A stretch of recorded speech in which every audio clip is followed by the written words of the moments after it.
Welcome to the deep dive. Today we're jumping into a really fascinating and, let's be honest, often quite complicated part of American history, the Buffalo Soldiers. That's right. We're talking about the African American regiments who served in the U.S. Army starting right after the Civil War. Exactly. And we've got a wealth of material to work with: National Park Service articles, some deep historical analyses, even personal interviews.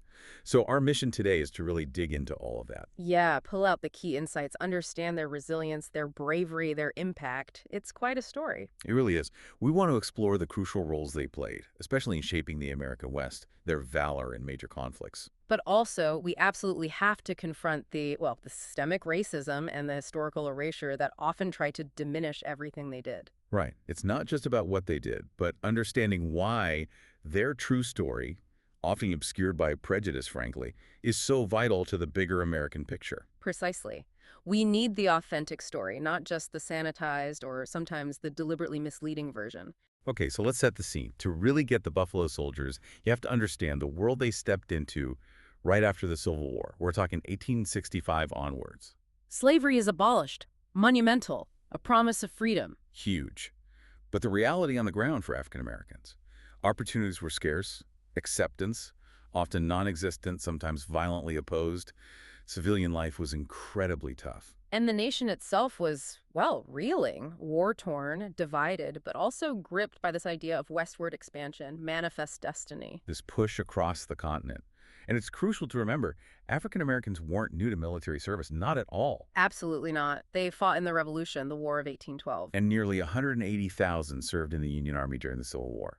Over 33,000 died for the Union cause, for their own freedom. It's a long legacy of patriotism and sacrifice that was unfortunately often ignored or just deliberately swept under the rug. So against that backdrop, Congress does something pretty bold in 1866. Yeah, July 28th, 1866. They passed legislation allowing African Americans into the regular peacetime army. That's key. A big step, seemingly. Recognition of citizenship, service. And this is a huge but, the units were strictly segregated, always segregated. Right, so initially there were 6 units: 2 cavalry, the 9th and 10th, and 4 infantry. The 38th, 39th, 40th, 41st, later consolidated down to the 24th and 25th Infantry. And almost always commanded by white officers, many of whom, frankly, didn't even want the job. That definitely reflected the prejudices of the time. But for many young black men, think about what the Army offered. $13 a month. Which was a decent, reliable salary back then, especially compared to the options available. Exactly. Plus food, shelter. It was a path, a real tangible path to maybe building a life, gaining some economic stability, some dignity. A dignity denied in so many other parts of society. And many saw it as a route to civil rights, right? Prove yourself in uniform. The hope was definitely there. Show loyalty, show courage, maybe earn equal rights back home. That was the dream for many. But there's this deep, inherent contradiction right from the start, isn't there? Oh, absolutely. It's something we have to grapple with. These men, literally just freed from slavery. Are put into service helping the Army subdue Native American populations. Peoples who had, until then, known freedom on their own lands. It's this incredibly complex collision of struggles. Black soldiers fighting for their own freedom and dignity, but in doing so, often becoming instruments in taking away the freedom and sovereignty of Native peoples. It's not simple. It forces you to look at the layers of oppression, the difficult choices people faced during westward expansion. It's morally tangled. Definitely. And speaking of tangled histories, let's talk about that nickname, Buffalo Soldiers. It's become so iconic. It really has, almost romanticized. The common theories point towards Plains Indians. One is about appearance, right? Dark skin, curly hair resembling buffalo fur. That's one theory. The other, maybe the one with more symbolic weight, is that their fierce fighting spirit, their courage, led Native Americans to name them after the buffalo, an animal deeply revered for its strength and resilience. And it seems the soldiers themselves really took to the name. They did. Regardless of how it started, they adopted it as a badge of honor, a symbol of their unique identity. To the point where the 10th Cavalry put the buffalo on their regimental crest in 1911. Yeah, a clear statement of pride in that name, especially when you contrast it with how others might have viewed them. But we need to dig a bit deeper than just the popular story of it being an honorific. Absolutely. Historian Frank Schubert, for instance, he really challenges this. He argues there's no solid proof it meant anything more than just physical description, dark skin, nappy hair, as it was often described then. And he also says there isn't much evidence the soldiers themselves used it widely, at least initially. Right, and critically, the idea that it was purely a sign of respect is often contradicted by Native American perspectives. Vernon Bellecourt of the American Indian movement flatly denied it was about endearment or respect. How did he describe it? He saw it as a descriptor for, quote, marauding, murderous cavalry units who were taking their land. A very different viewpoint. Wow. That really drives home how the same name, the same symbol, can mean vastly different things depending on which side of the conflict you're on. History isn't one story. Never is. And the complexity goes further. We even find records of some black soldiers using derogatory terms for Native Americans, redskins, savages. Which is jarring, but maybe reflects them internalizing the dominant culture's attitudes. Possibly. In that struggle for acceptance within a prejudiced white society, aligning with those dominant, even racist views towards another group might have seemed, unfortunately, like a path forward for some. It definitely complicates any simple narrative of a shared bond between oppressed groups. It really underscores the tragic dynamics of racial hierarchy. Okay, let's shift to their life on the frontier, the daily reality. It was incredibly tough. Unimaginably so. They were consistently given the hardest assignments, the worst duties, often in the most isolated, hostile places. And the sheer scale of where they served the Great Plains, the Rio Grande, New Mexico, West Texas, Arizona, Colorado, the Dakotas, for over 2 decades. Yeah, enduring overwhelming desert heat, then sub-freezing plains winters, often without proper gear. Because they received inferior provisions, right? Worse horses, supplies, equipment than white units. Deliberately so, it was systemic. And the cost was high. Many died from diseases like dysentery, typhoid things linked directly to poor sanitation, bad water, inadequate food. Stuff their white counterparts often didn't face to the same degree. Yet, despite all that, they were incredibly effective, fighting native tribes like the Mescalero Apache, dealing with revolutionaries on the Mexican border, chasing outlaws. And more than just fighting, they were explorers, mapping unknown territory, finding crucial water sources. They built roads, telegraph lines, trails, infrastructure that literally opened up the West. A lot of that foundational work, even in future national parks, was done by them. Exactly. Foundational work, often at immense personal sacrifice, and rarely with proper recognition. Let's zoom in on one specific conflict zone you mentioned, the Guadalupe Mountains. That area really exemplifies that clash of freedoms. It does. It was a stronghold for the Mescalero Apache, who had been fighting for their land for centuries against the Spanish, the Mexicans, and now the U.S. Army. From the Army's view, the mission was clear. Subdue the tribes, force them onto reservations, open the land for settlement. But for the Apache, it was a fight for survival, for sovereignty, for their ancestral way of life, and they were formidable opponents. Lieutenant Colonel George Crook described them as having incredible endurance, sinews like steel. Absolutely. They knew the terrain intimately. So the campaigns there were brutal. Colonel Edward Hatch of the 9th Cavalry led expeditions out of Fort Davis into the Guadalupes multiple times in 1869 alone. Grueling marches through rugged country. Extremely. And they even set up a small post, a sub-post, at Pine Springs in the late 1870s, manned by Buffalo soldiers trying to control the area. Was there a key turning point in that region? A major one involved the Warm Springs Apache leader Victorio. In 1879, he and his followers fled the reservation, refusing confinement. Which led to more conflict. Bloody conflicts, yes, on both sides of the border.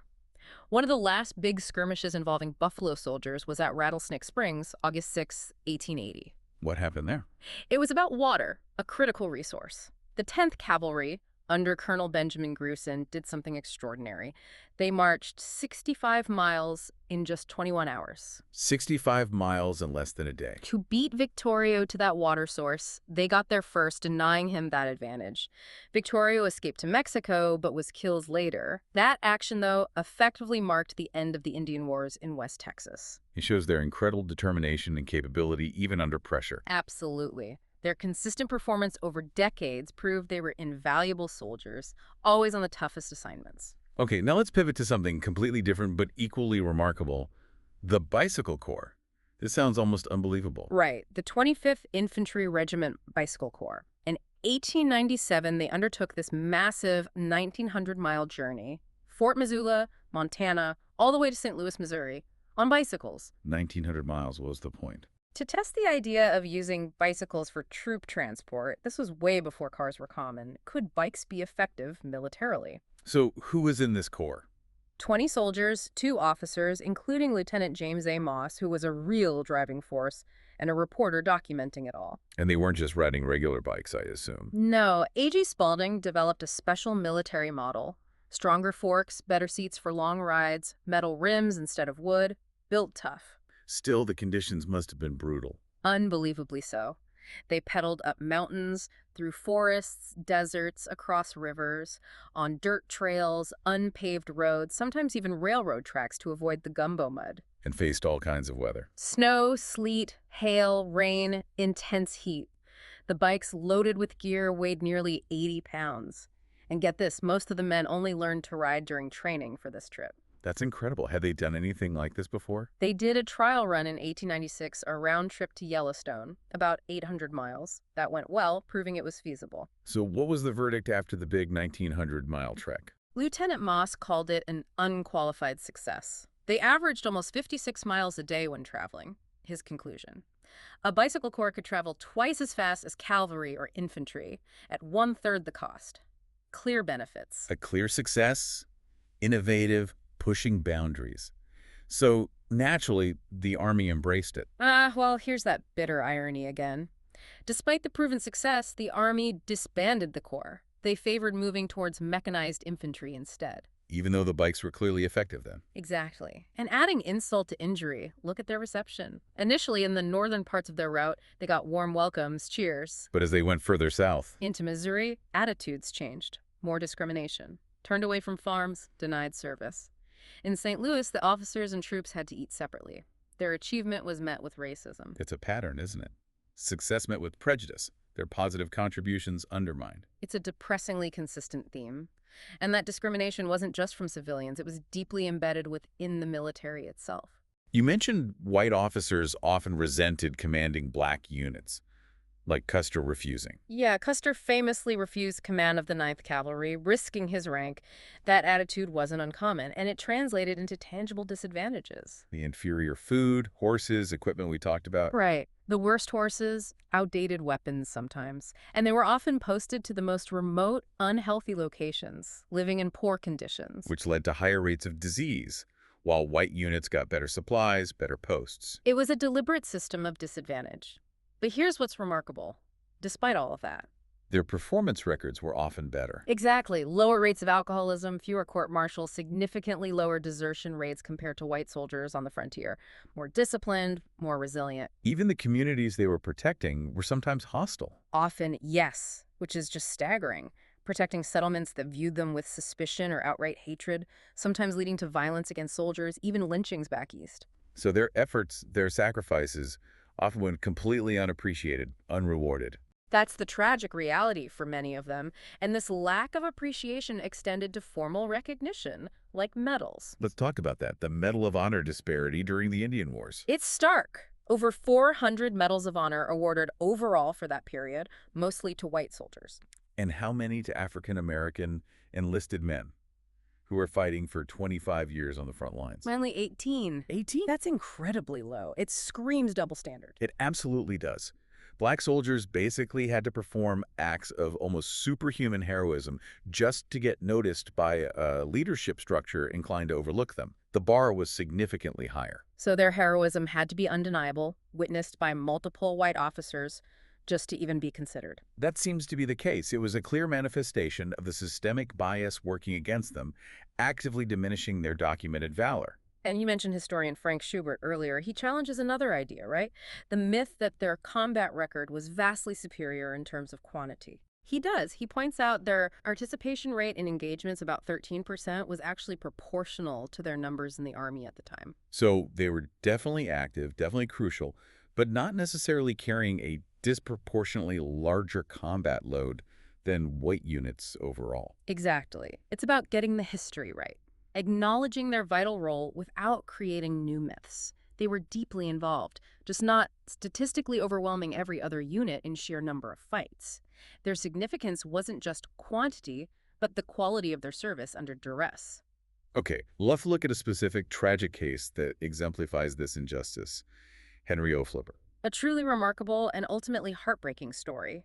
born enslaved, gets his freedom, and then becomes the first black graduate of West Point in 1877. The first black commissioned officer in the regular army.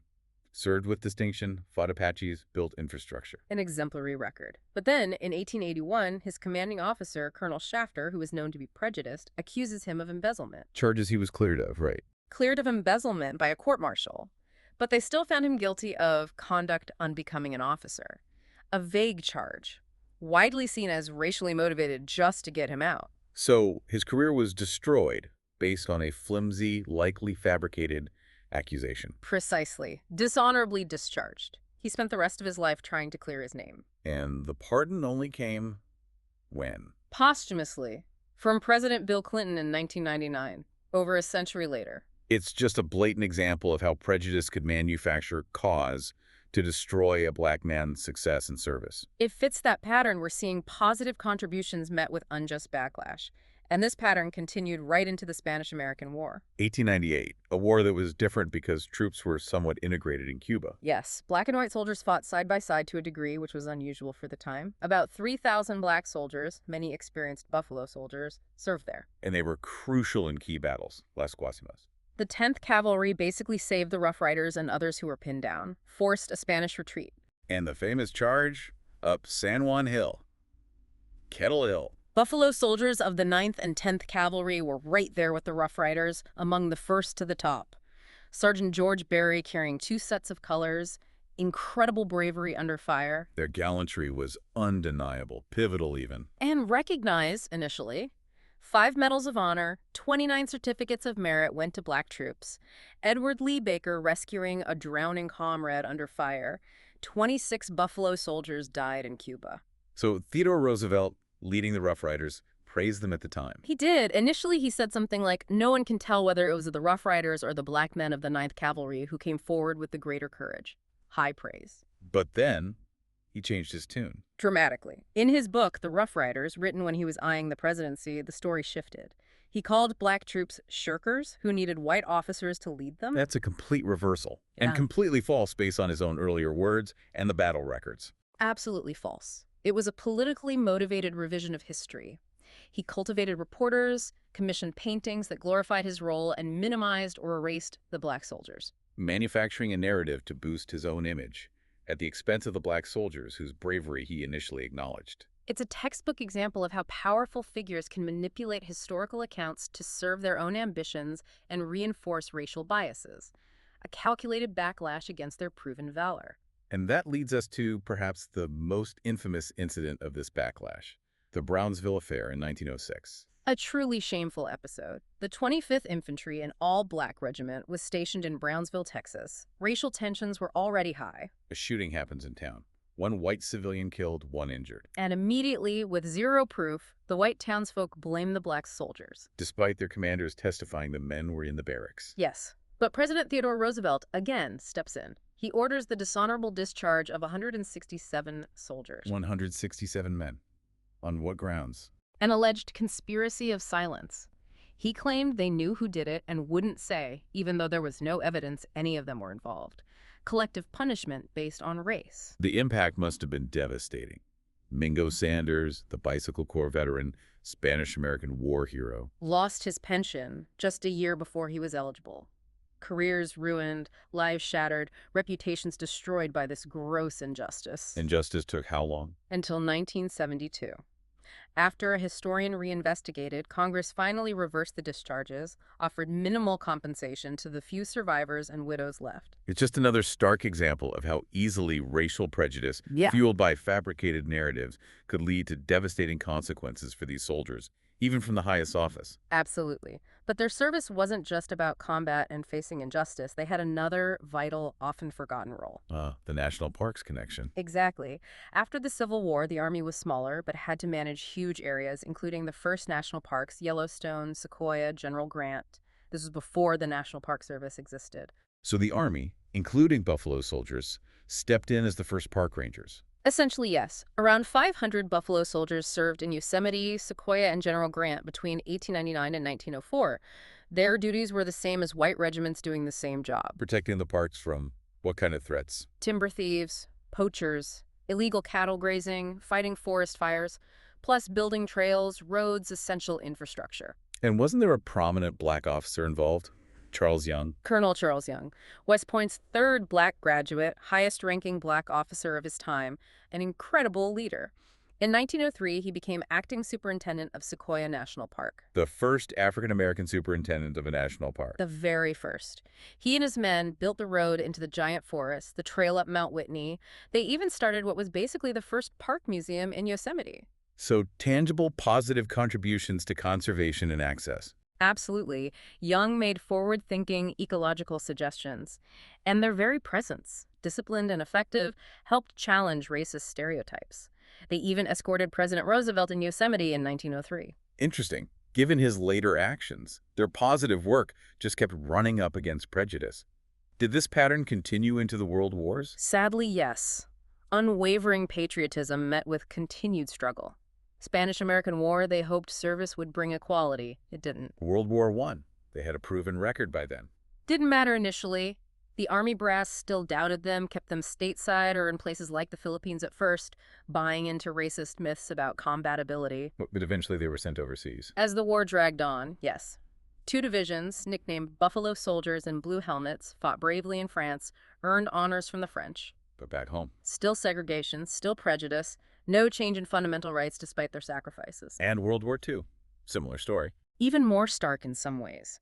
Of almost 1 million black soldiers enlisted, the vast majority were relegated to service roles, construction, supply, graves registration, based purely on racist assumptions.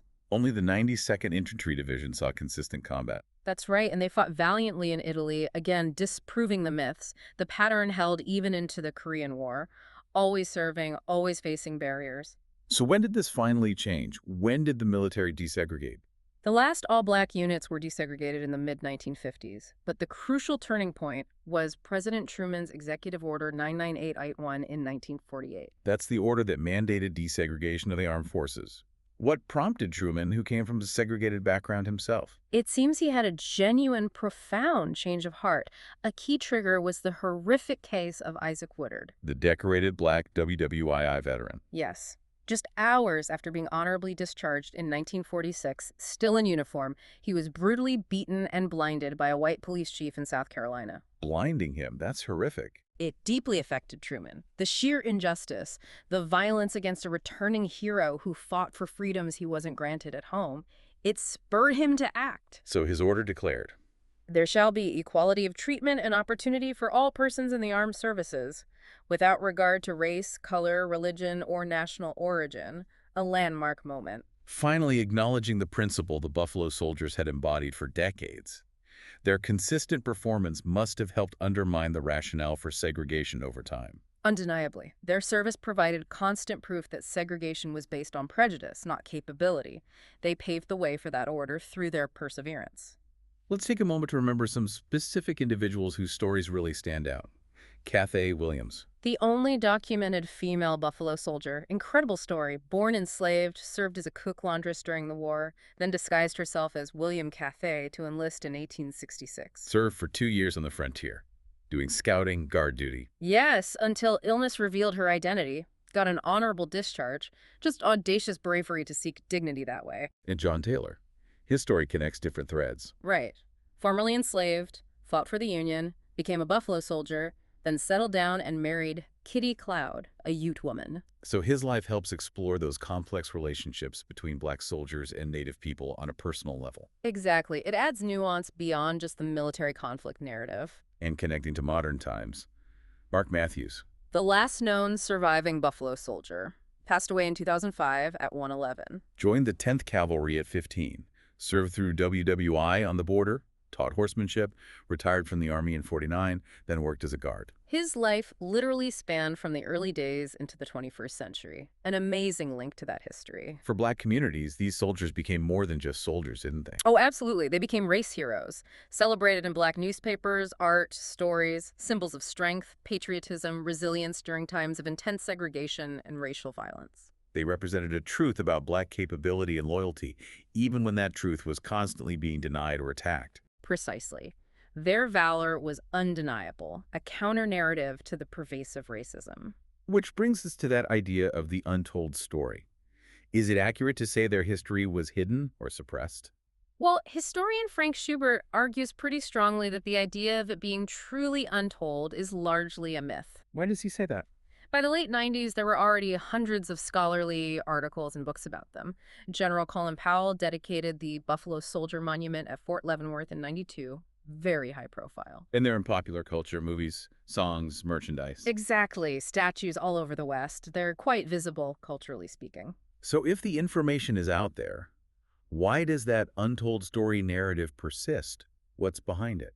That's Schubert's big question. Is it a kind of multicultural fantasy, viewing the past through today's lens?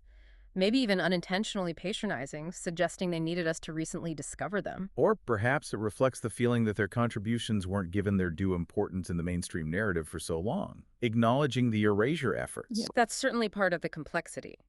The narrative persists, perhaps because, while documented, their story was actively downplayed and marginalized in dominant historical accounts for generations due to the very racism we've been discussing. So, Untold might resonate emotionally, even if not strictly factually accurate regarding documentation.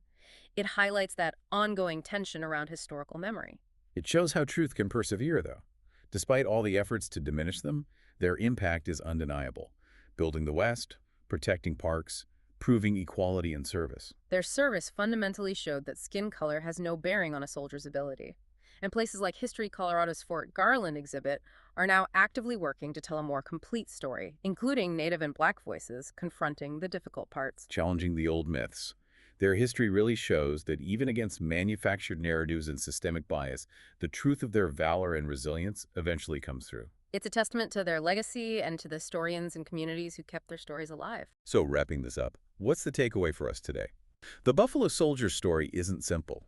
It's got incredible bravery, dedication, vital contributions. Woven together with deep systemic racism, injustice, and that constant deliberate effort to downplay their achievements simply because they were Black. Their service, whether on the frontier, in the parks, or in world wars, was so often met with hostility, denied the recognition it deserved. And what's really key is seeing how that narrative itself has been a battleground, how it evolved, how it was manipulated, and how people continue to push for a more honest accounting. It really makes you think, doesn't it? It raises a crucial question for us now. What other vital contributions, from individuals or groups, might still be hidden or misrepresented in our history books because of prejudice or maybe just convenience? And following from that, what's our responsibility? Do we have a responsibility to actively seek out those obscured truths, to understand them, and make sure they're part of our shared story, not left in the shadows?